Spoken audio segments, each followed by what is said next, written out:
Welcome to ராஜாவட்டி kitchen. நம்ம கிச்சனில் நம்ம இன்றைக்கி என்ன ரெசிபி பார்க்க போகிறோம் அப்படின்னா, நம்ம முருங்கைக்காய் குழம்பு தான் நம்ம செய்ய போகிறோம். கொஞ்சம் வித்தியாசமான முறையில் செய்ய போகிறோம். நீங்கள் ஒரு வாட்டி இது போல் செஞ்சு பார்த்தீங்கன்னா திரும்ப திரும்ப நீங்கள் செய்வீங்க. அந்தளவுக்கு டேஸ்டியாக இருக்கும். வாங்க எப்படி செய்யலான்னு பார்க்கலாம். வாங்க வீடியோக்குள்ளே போகலாம்.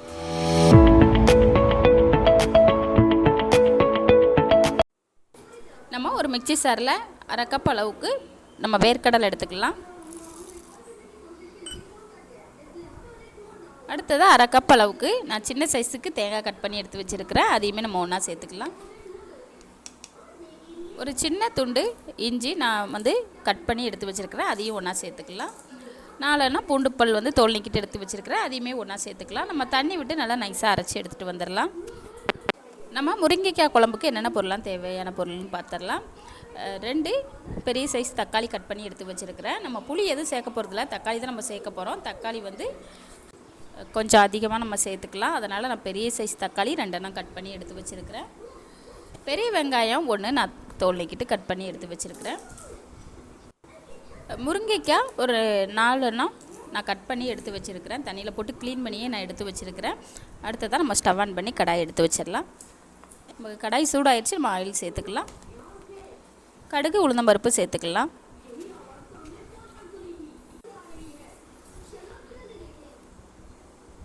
நமக்கு கடுகு பொரிஞ்சு வந்துருச்சு. நம்ம பெரிய வெங்காயம் கட் பண்ணி எடுத்து வச்சுருக்கிறோம் இல்லையா, நம்ம அதை ஒன்றா சேர்த்துக்கலாம். சேர்த்துட்டு நல்லா பொறுமையாக கலந்து விட்டுடலாம். வெங்காயம் நமக்கு நல்லா வதங்கி வரணும். 1/4 டீஸ்பூன் அளவுக்கு உப்பு சேர்த்துக்கலாம்.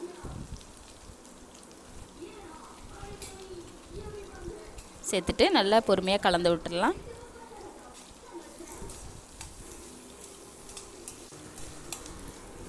நம்ம தேங்காய் வேர்க்கடலை இதெல்லாம் எடுத்து வச்சுருந்தோம் இல்லையா, அதையுமே இந்த அளவுக்கு நம்ம நைஸாக அரைச்சிக்கணும். நம்ம எடுத்து ஒரு ஓரமாக எடுத்து வச்சிடலாம்.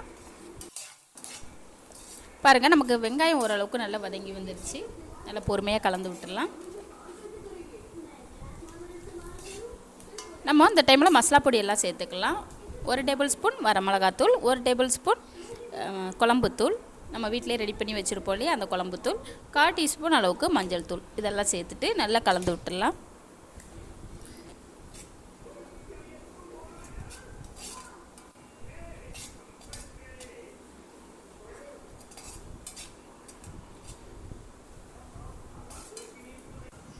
மசாலா பொடியோட பச்சை வாசனை எல்லாம் போயிடுச்சு. 2 பெரிய சைஸ் தக்காளி நம்ம கட் பண்ணி எடுத்து வச்சுருந்தோம் இல்லையா, அதை நம்ம ஒன்றா சேர்த்துட்டு கலந்து விட்டுடலாம். கூடவே 1/4 டீஸ்பூன் அளவுக்கு நம்ம உப்பு சேர்த்துக்கலாம். உப்பு சேர்க்குறதுனால நமக்கு தக்காளி சீக்கிரமே நல்லா வதங்கி வரும். நல்லா பொறுமையாக கலந்து விட்டுடலாம். கொஞ்சமாக கருவேப்பிலை சேர்த்துக்கலாம். சேர்த்துட்டு நல்லா பொறுமையாக கலந்து விட்டுடலாம். பாருங்கள், நமக்கு தக்காளி ஓரளவுக்கு நல்லா வதங்கி வந்துருச்சு. நம்ம கட் பண்ணி எடுத்து வச்சுருக்கிற முருங்கைக்காயை நம்ம ஒன்றா சேர்த்துக்கலாம்.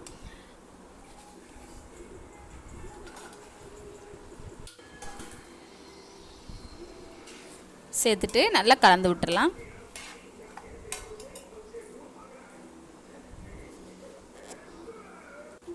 நம்ம இந்த டைமில் ஒரு 1/2 டீஸ்பூன் அளவுக்கு நம்ம உப்பு சேர்த்துக்கலாம். உப்பு சேர்த்துட்டு நல்லா கலந்து விட்டுடலாம்.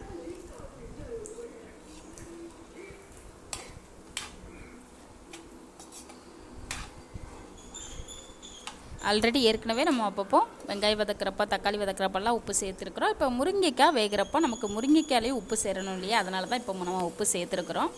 பார்த்துட்டு கடைசியில் பத்தலைனா நம்ம சேர்த்துக்கலாம். ஒரு 5 நிமிஷத்துக்கு நல்லா நம்ம கலந்து விட்டுட்டோம். அடுத்ததான் நம்ம 1/2 டம்ளர் அளவுக்கு நம்ம தண்ணி சேர்த்துக்கலாம்.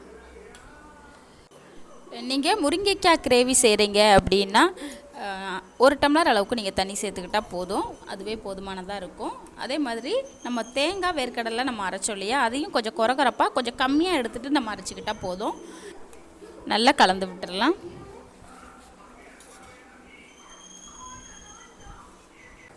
அவ்வளோதாங்க. நமக்கு கொதி முருங்கைக்காயெல்லாம் நமக்கு வந்ததுக்கப்புறம் நம்ம தேங்காய் பேஸ்ட்டை ஒன்றா சேர்த்துக்கலாம். பாருங்கள், நல்லா கொதி வர ஆரம்பிச்சிருச்சு. நல்லா ஒரு வாட்டி கலந்து விட்டுடலாம்.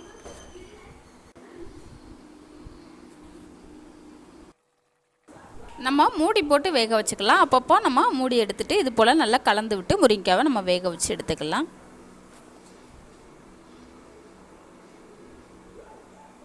பாருங்கள், நமக்கு ஓரளவுக்கு வெந்து வந்துடுச்சு. நல்லா பொறுமையாக கலந்து விட்டுடலாம்.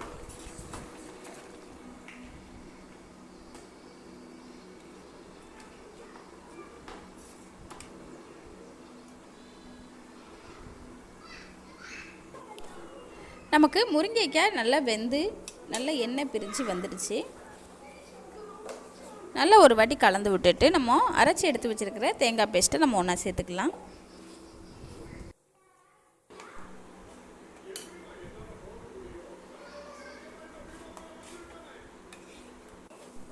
தேங்காய் பேஸ்ட்டை நம்ம ஒன்றா சேர்த்துட்டோம். அடுத்ததாக மிக்ஸி ஜாரில் கொஞ்சமாக தண்ணி விட்டு நம்ம ஒன்றா சேர்த்துக்கலாம். சேர்த்துட்டு நல்லா கலந்து விட்டுடலாம்.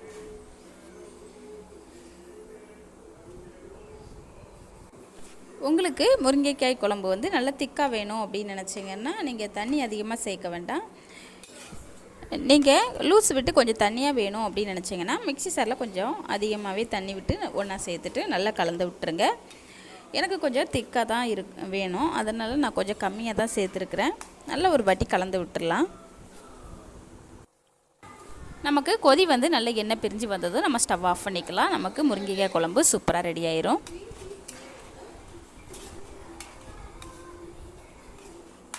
நல்லா கொதி வர ஆரம்பிச்சிருச்சு. நல்லா ஒரு வாட்டி கலந்து விட்டுறலாம். நம்ம ஆல்ரெடி ஏற்கனவே அப்பப்போ உப்பு சேர்த்துருக்குறோம், கொஞ்சம் கம்மியாக இருக்குது, அதனால் நான் கொஞ்சமாக சேர்த்துக்கிறேன்.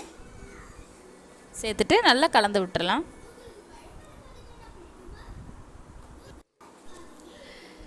நமக்கு நல்ல குழம்பு கொஞ்சம் திக்காக வந்து நமக்கு நல்லா எண்ணெய் பிரிஞ்சு வந்துருச்சு. நம்ம நல்லா ஒரு வாட்டி கலந்து விட்டுடலாம். அவ்வளோதாங்க, நமக்கு முருங்கைக்காய் குழம்பு சூப்பராக ரெடி ஆயிடுச்சு. இந்த டைமில் நம்ம ஸ்டவ் ஆஃப் பண்ணிக்கலாம். நம்ம மல்லியல் ஆட் பண்ணிக்கலாம். அவ்வளோதாங்க, சூப்பரான டேஸ்டியான ஹெல்த்தியான நமக்கு முருங்கைக்காய் குழம்பு சூப்பராக ரெடி ஆயிடுச்சு. ரொம்ப வித்தியாசமான ஒரு முறையில் இது போல் நீங்களும் செஞ்சு பாருங்கள். சூடான சாதத்தோடு நம்ம சேர்த்து சாப்பிட்றப்போ அவ்வளோ ஒரு டேஸ்டியாக இருக்கும். நீங்களும் இது போல் இதே அளவுகளை ட்ரை பண்ணி பாருங்கள். அவ்வளோதாங்க, சூப்பரான டேஸ்டியான நமக்கு முருங்கைக்காய் குழம்பு சூப்பராக நமக்கு ரெடி ஆயிடுச்சு. இந்த ரெசிபி உங்களுக்கு பிடிச்சிருந்துச்சின்னா நம்ம ராஜாவட்டி கிச்சன் சேனலை சப்ஸ்கிரைப் பண்ணுங்கள், லைக் பண்ணுங்கள், பெல் ஐக்கானை கிளிக் பண்ணுங்கள். அப்போ தான் நான் போட்ட வீடியோ உடனுக்குடனே உங்களுக்கு வந்து சேரும். அவ்வளோதாங்க, சூப்பரான டேஸ்டியான முருங்கைக்காய் குழம்பு நீங்களும் இதே போல் செஞ்சு சாப்பிட்டு பார்த்துட்டு எனக்கு கமெண்டில் சொல்லுங்கள். நன்றி, வணக்கம்.